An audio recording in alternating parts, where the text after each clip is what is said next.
Jai Sri Krishna students. Now today we discuss about laboratory thermometer and clinical thermometer. Students, in the previous classes we discuss what is heat and what are the way or what are the method by which heat can travel from one place to another place, that means one body to another body. किस तरह से heat transfer होता है, तो वहाँ पे तुम लोगों को देखा हम लोग डिस्कस किए थे कंडक्शन, कन्वेक्शन और रेडिएशन। ठीक है, इस तीन चीज़ के बारे में जाने थे।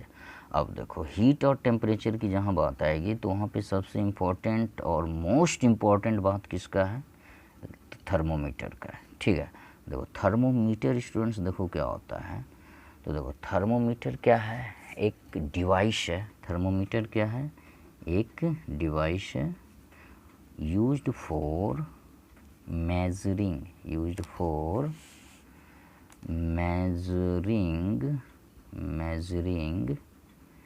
टेम्परेचर। ठीक है, ये एक डिवाइस है जिसका यूज हम लोग किस में करते हैं, तो टेम्परेचर को मेजर करने में करते हैं। ठीक है, लेकिन देखो अगर बात करते हैं ना कि कम टेम्परेचर है या फिर बहुत ज़्यादा टेम्परेचर है, तो दोनों सिचुएशन में क्या होता है कि कभी कभी हमको कम टेम्परेचर के रेंज को मेंशन करना है, कभी हाई टेम्परेचर को मेंशन करना है। ठीक है, तो ऐसे कंडीशन में क्या होता है कि थर्मामीटर का यूज बदल जाता है। ठीक है, और जब थर्मामीटर का यूज बदल जाएगा, ठीक है, तो 2 तरह, 3 तरह, 4 तरह, 5 तरह के थर्मामीटर का फॉर्मेशन होगा। तो हम लोगों को यहाँ पे भी जो पढ़ना है वो है लेबोरेटरी थर्मामीटर और क्लिनिकल थर्मामीटर। ठीक है, ये क्या होता है, तो देखो लेबोरेटरी थर्मामीटर क्या होता है ना कि ये इसका यूज़ जो है ना लैब में किया जाता है, जहाँ पे ज़्यादा टेम्परेचर को मेजर करना है, जो कि ह्यूमन बॉडी जिस टेम्परेचर को टॉलरेट नहीं कर सकता है उस टेम्परेचर को मान लो मेजर करना है। ठीक है, तो उसके लिए हम लोग किसका यूज करते हैं, लेबोरेटरी थर्मामीटर। जब ह्यूमन बींग्स के बॉडी का टेम्परेचर मेजर करना है तो इसके लिए क्या यूज किया जाता है, क्लिनिकल थर्मामीटर का यूज किया जाता है। तो यहाँ पर ये इम्पोर्टेंट हो जाता है, what are the major differences between laboratory and clinical thermometer and what are the similarity between them. Okay, तो देखो पहले हम लोग बात करते हैं इसमें सिमिलर क्या है, दोनों थर्मामीटर में क्या सिमिलरिटी है, लेबोरेटरी थर्मामीटर और क्लिनिकल थर्मामीटर में। ठीक है, तो देखो दोनों में तो सबसे पहला सिमिलर ये है कि मेड अप बाय ग्लास। दोनों थर्मामीटर है तो वो दोनों किससे बना हुआ होगा, ग्लास ट्यूब से बना हुआ होगा। और जैसे थर्मामीटर देखो इस तरह से थर्मामीटर होता है ना, डायग्राम तो ठीक नहीं बनेगा लेकिन फिर भी देख लो। ठीक, और ये आगे इसका नोब होता है, इस तरह से आगे थोड़ा ये नैरो हो गया। ठीक है, तो बेसिकली देखोगे इस तरह से थर्मामीटर रहता है, यहाँ पे अलग अलग मेजरिंग इंडेक्स दिया हुआ होता है। ठीक है, तो देखो यह जो होता है ये ग्लास होता है, मतलब कि ये क्या होता है, शीशा होता है। ठीक है, और इसके जो ये तुम्हारा शीशा है, ये जो ग्लास है जिससे दोनों थर्मामीटर बना हुआ है, ठीक है, तो देखो इसके एक एंड पे, यहाँ कोई भी एक एंड पे बल्ब होता है, एक एंड पे क्या होता है, बल्ब होता है। ठीक है, इस बल्ब में देखो क्या होता है, तो देखोगे वाइट वाइट जैसा कुछ लिक्विड जैसा नज़र आएगा, तो इसके अंदर क्या भरा हुआ होता है, मरकरी। तो इतना चीज़ क्या हुआ, दोनों में हुआ। ठीक है, और दोनों का जो टेम्परेचर मेजर करते हैं तो वो टेम्परेचर मोस्टली लेबोरेटरी थर्मामीटर हो या फिर तुम्हारा क्लिनिकल थर्मामीटर हो, तो ऐसे दिया हुआ दोनों रहता है, सेल्सियस भी रहता है और फ़ारेन हाइट स्केल भी रहता है। तो सेल्सियस स्केल हो गया और क्या हो गया, फ़ारेन हाइट स्केल, ये दोनों स्केल उस पर नोट होता है, क्लिनिकल थर्मोमीटर में भी और लेबोरेटरी थर्मोमीटर में भी। Okay, and now we discuss differences between them. Clinical thermometer में और लेबोरेटरी थर्मोमीटर में क्या क्या डिफरेंस है उस चीज़ को जानना है। ठीक है, तो देखो लेबोरेटरी थर्मोमीटर जो सबसे मोस्ट पॉइंट है उसको तुमको याद रखना है कि पहले देखो क्लिनिकल थर्मोमीटर का यूज किसके लिए करते हैं, मेजरिंग ह्यूमन बॉडी टेम्परेचर, ठीक है, ये याद रखना, मेजरिंग ह्यूमन बॉडी टेम्परेचर, ठीक है। हम लोग जो इस थर्मामीटर का यूज करते हैं तो वो ह्यूमन बॉडी के टेम्परेचर को मेजर करने के लिए करते हैं, ठीक है। लेकिन देखो ये जो तुम्हारा लेबोरेटरी थर्मामीटर है, ठीक है, उसका use measuring the temperature in laboratory, lab में टेम्परेचर को मेजर करने के लिए इसका यूज किया जाता है, ठीक है।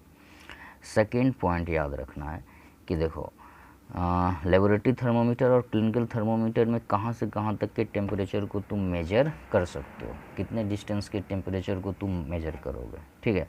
तो याद रखना है कि ये जो तुम्हारा क्लिनिकल थर्मोमीटर है इसमें हम लोग 35 degree Celsius to 42 degree Celsius के ही टेम्परेचर को मेजर करेंगे, but in laboratory thermometer we can measure 10 degree -10 degree Celsius to 110 degree Celsius, मतलब इतने ज़्यादा टेम्परेचर को हम लोग मेजर कर सकते हैं। बात आ रहा है समझ में? तो ये डिफरेंस होता है दोनों के बीच, ठीक है। और ब्लैक फ्लो हो उसको बचाने के लिए इसमें किंक होता है, ठीक है। लेकिन ये जो तुम्हारा लेबोरेटरी थर्मामीटर है उसमें किंक नहीं होता है। तो लेबोरेटरी थर्मामीटर में लिखना है किंक इज एब्सेंट, ठीक है।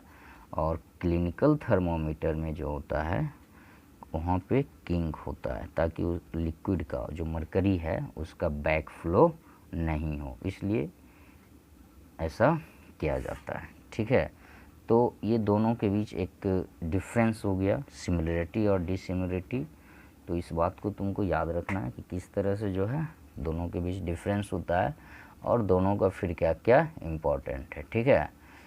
तो अब हम लोग का जो नेक्स्ट टॉपिक होगा थर्मामीटर के बाद, तो देखो अब जैसे थर्मामीटर का यूज करते हैं, ठीक है, तो प्रिकॉशंस क्या होना चाहिए, मतलब तुम कह सकते हो क्या क्या सावधानी बरतेंगे, what are the precaution for clinical thermometer and laboratory thermometer, दोनों में क्या प्रिकॉशंस करना चाहिए, किस तरह से यूज दोनों को करना चाहिए, इस चीज़ को जानना है, ठीक है।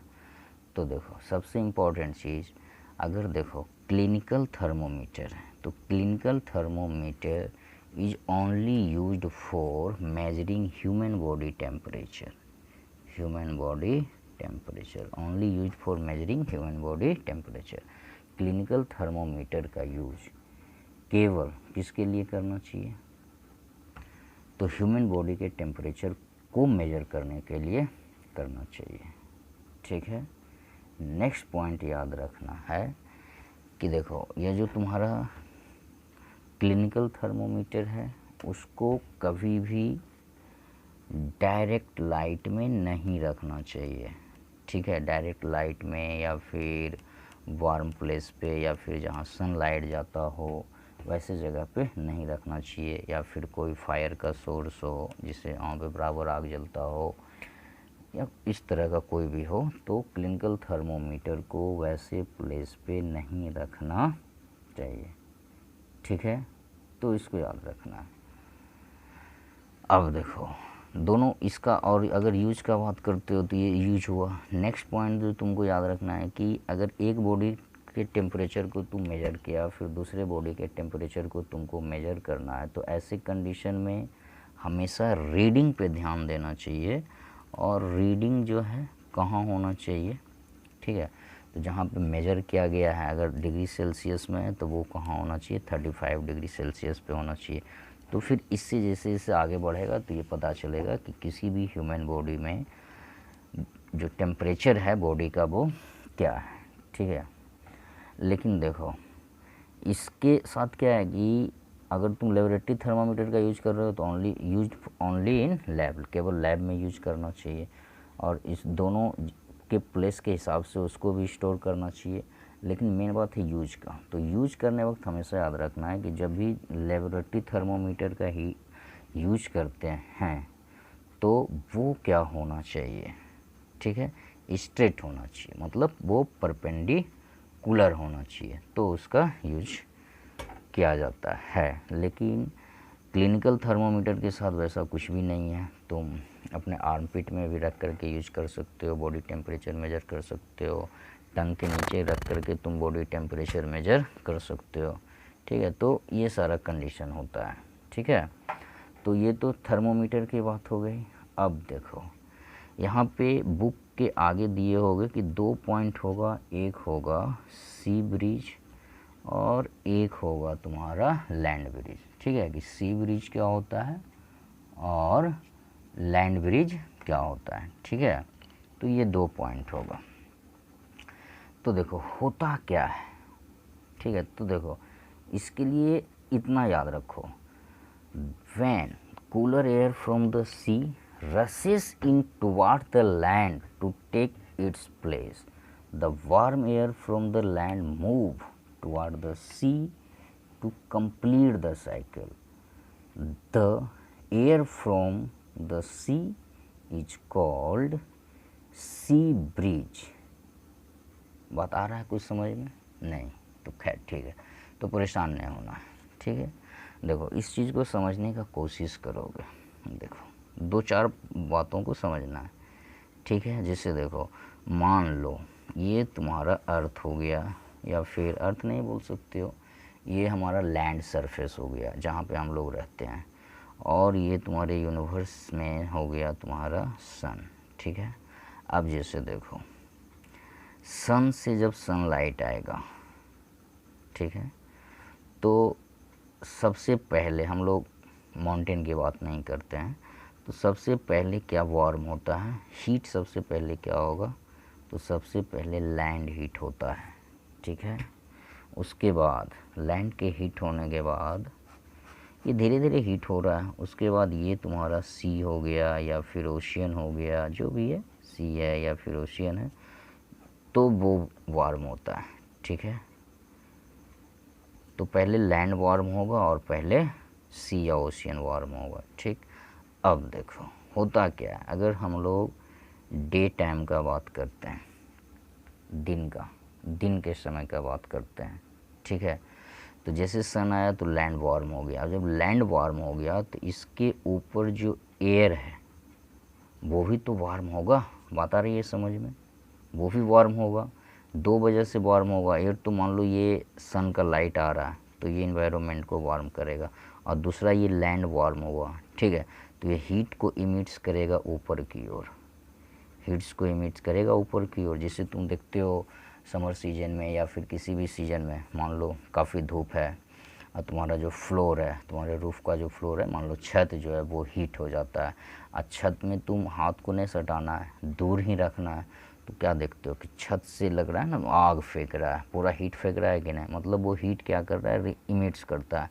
तो कोई ज़रूरी नहीं ये छत का ही हो सकता है, कोई भी ज़मीन के पास जाओ जहाँ फील्ड है और काफ़ी ज़्यादा धूप है, तो वहाँ पे देखने के बाद पता चलेगा कि वो हीट को क्या कर रहा है, रिलीज करता है, इमिट्स करता है, ठीक है। तो ये लैंड हो गया, तो लैंड जो है हीट को इमिट्स करेगा, तो इसके बीच में जो एयर है वो काफ़ी वार्म हो जाएगा, ठीक है। और यहाँ पर अब ये जानना है, तो जो वार्म एयर हो गया वो वार्म एयर हो गया, और जो थोड़ा इससे ठंडा है वो कौन सा एयर हो गया, कोल्ड एयर हो गया, ठीक है। अब देखो यहाँ पे ये जानना है कि जो वार्म एयर होता है, warm air is lighter than cold air, means warm air cold air से हल्का होगा, ठीक है। जैसे जब हल्का होगा तो ये जो तुम्हारा वार्म एयर है वो ऊपर की तरफ उड़ना शुरू हो जाएगा, ठीक।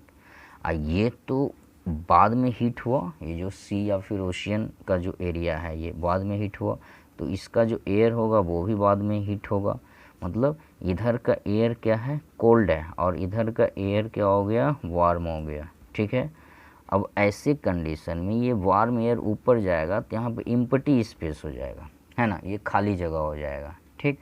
तो सी का एयर जो है इधर जाना शुरू होगा, ठीक है, लैंड की तरफ जाएगा, मतलब हवा उसको खाली जगह को भरने जाएगा, है ना। तो सी से जब यह लैंड की तरफ जाएगा, जब एयर का मूवमेंट होगा, तो इसी को तुम क्या कहते हो, सी ब्रिज कहते हो।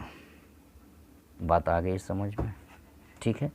अब देखो, अगर दूसरा डायग्राम हम बनाते हैं, मान लो ये तुम्हारा लैंड हो गया और ये सी या फिर ओशियन हो गया, ठीक है। तो देखो ड्यूरिंग नाइट, नाइट में क्या होगा। अब देखो यहाँ पर एक पॉइंट और याद रखना कि जो चीज़ जितना जल्दी गर्म होगा वो उतना ही जल्दी ठंडा होता है, ठीक है। तो देखो हुआ क्या, ये तो गर्म हो गया, दिन में काफ़ी तेज़ी से फास्टली गर्म हुआ और ये स्लोली गर्म हुआ, ठीक है। अब देखो ऐसे कंडीशन में अब क्या होने वाला है, इस चीज़ को जानना है स्टूडेंट, ठीक है। देखो अब ऐसे कंडीशन में देखो क्या होगा कि ये तेज़ी से वार्म हुआ तो ये कोल्ड भी तेज़ी से होगा, है ना। और ये स्लो वार्म हुआ तो ये अभी भी वार्म ही है, ये अभी भी वार्म ही है, मतलब कंडीशन मतलब ये पहले ठंडा होगा, ये बाद में ठंडा होगा। तो यहाँ का जो एयर होगा वो बाद में ठंडा होगा और यहाँ का एयर पहले ठंडा हो जाएगा। अब देखो ये हो गया कोल्ड एयर और इधर हो गया वार्म एयर, ठीक है। तो ऐसे कंडीशन में नाइट में ये वार्म एयर ऊपर जाएगा और ये पूरा प्लेस क्या हो जाएगा, इम्पटी हो जाएगा। हवा आए तो वो मूव करेगा, जैसे इम्पटी हुआ तो इधर का एयर, लैंड का जो एयर है वो सी की तरफ आएगा। तो लैंड का एयर किसकी तरफ मूव कर रहा है, सी के तरफ। तो ये क्या कहलाता है, लैंड ब्रिज कहलाएगा, ठीक है। तो याद रखना, at night it is exactly the reverse, the water cool down more slowly than the land, so the cool air from the land moves towards the sea and this air is known as land bridge। अगर इतना नहीं तो सीधा से याद रखना है, in night air blow land to sea is called land bridge and when air blow sea to land is called sea bridge, ठीक है। अब देखो इससे जुड़ा हुआ तुमको बहुत सारा क्लॉथ्स आएगा, ठीक है। ये क्वेश्चंस आएगा जैसे कि तुम देखे होगे कि पूछा जाता है गर्मियों के समय में कपड़ा जल्दी सूखता है या फिर जब बारिश वाला समय नहीं हो तो आकाश तुम्हारा साफ रहता है, या फिर हम लोगों को हमेशा समर सीजन में लाइट कलर का ही कपड़ा या फिर कॉटन क्लॉथ्स का ही कपड़ा यूज करना चाहिए। तो इस तरह से क्वेश्चंस आएंगे तो उसको तुम लोगों को सॉल्व करना है, ठीक है। तो वीडियो को लाइक करना, शेयर करना और सब्सक्राइब करना। Okay, bye bye.